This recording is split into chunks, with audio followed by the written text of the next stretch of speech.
So Matthew Thompson is our first finalist today. He's from the University of Queensland in the School of Psychology and National ICT Australia, Faculty of Social and Behavioural Sciences. The name of his thesis is Structure and Features in Complex Visual Stimuli, Assisting Identification in Forensics, and the short name for us here today has been translated to the 3-minute version, Suspects, Science and CSI. Will you please make Matthew very welcome?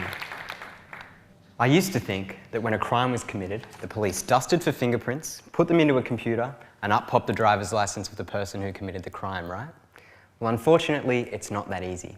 Contrary to what you see on CSI, it's not computers that match prints, it's humans. This is a fingerprint examiner, and his job is to look back and forth at a pair of prints and decide whether the crime scene print matches the suspect or not. My PhD thesis is about understanding how examiners make these important decisions.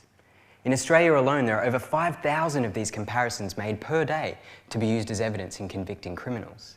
But occasionally, mistakes are made. In 2004, a lawyer named Brandon Mayfield was arrested by the FBI because his fingerprints matched those found on a bomb that exploded, killing 191 people. But here's the catch. The fingerprint examiners made a mistake. They matched a print to the wrong person.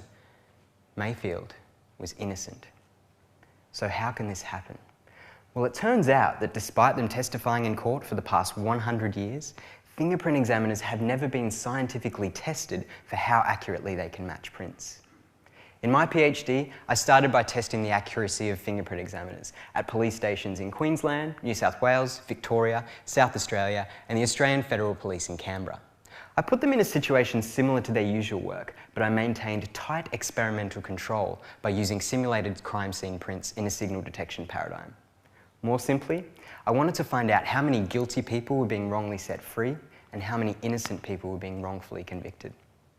Well, this was the first ever test of fingerprint expertise, and as you might hope, the examiners were extremely accurate, but not perfect. I breathed a sigh of relief when I saw that the examiners could actually do what they claim, but the challenge now is to see how these findings translate to performance outside the lab. As well as accuracy, I'm interested in the basics of how it is that humans process complex visual patterns, such as fingerprints. I want to turn novices into experts more quickly, and I'm discovering ways of improving their accuracy. Last month, my research was presented to judges at the Supreme Court. The experiments from my PhD are changing the way we think about presenting fingerprint evidence to judges and juries. So where to from here? Well, next year I'm heading to LA to continue my research with law enforcement agencies in the US.